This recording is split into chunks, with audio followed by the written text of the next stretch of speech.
బ్రహ్మర్షి పితామహ పత్రిజీ ఆయన మైత్రేయ బుద్ధుడు. అందుకే నేను ఎవరికి గురువు కాదని చెప్పారు. మీ శ్వాసే మీ గురువు అని చెప్పగలిగినటువంటి గొప్ప, అత్యంత ఉన్నత స్థాయికి వెళ్ళినటువంటి మహా గురువు పత్రిజీ. ఆయన ఈ భూముల మీద ఎప్పటికీ ఉంటారు.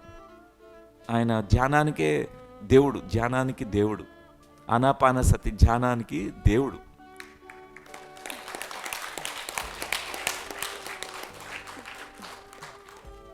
ఎవరైతే శ్వాస మీద ధ్యాస పెడతారో ఆయన అక్కడ ఉంటారు వాళ్ళతో.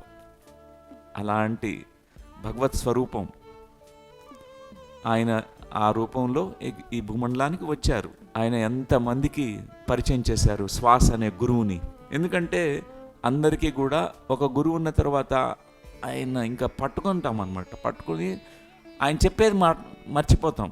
ఆయన చెప్పే ఏ సాధన చెప్తారో అది మర్చిపోయి ఆయన్ని పట్టుకుంటాం. అది కాదు ఆయన చెప్పింది. నేను చెప్పింది మీరు చెయ్యండి. శ్వాస మీద ధ్యాస. నేనేం మీకు మీ సమస్యల్ని నేనేం తీర్చను, నేను తీర్చలేను కూడా, నేను తీర్చను. నేను ఫస్ట్ వెళ్ళినప్పుడు నాకు చెప్పిన ఫస్ట్ స్టేట్మెంట్ ఇదే. నీకు చాలా ప్రశ్నలు ఉన్నాయని తెలుసు, నా కళ్ళల్లోకి చూసి ఆయన చెప్పారు. నా దగ్గర అన్ని ఆన్సర్స్ ఉన్నాయి, కానీ నేను చెప్పను అన్నారు. నీకు ధ్యానం నేర్పిస్తాను, నువ్వు ధ్యానం చేసుకో, నువ్వే తెలుసుకో. అది చెప్పారు పత్రి గారు. నేను అన్నారు. ఎందుకంటే స్వానుభవం పొందమని చెప్పారు, సాధన చెప్తారు, ఎలా చేసుకోవాలో చెప్తారు. ఆయన నేర్పించారు ధ్యానం. సో ఈ క్వాంటమ్ లైఫ్ యూనివర్సిటీ కూడా ఆయన ఎనర్జీతోనే నిర్మాణం అయింది. ఆయన లేకుంటే క్వాంటమ్ లైఫ్ యూనివర్సిటీ లేదు.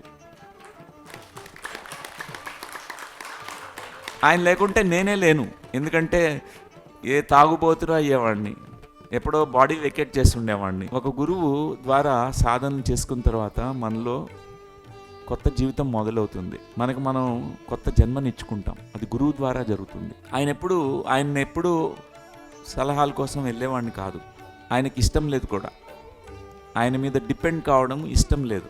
He always want to see everyone to be their own masters. That is Patriji. So on this occasion, I really once again we all are going to express our gratitude to Brahmarshi Pitamaha Patriji.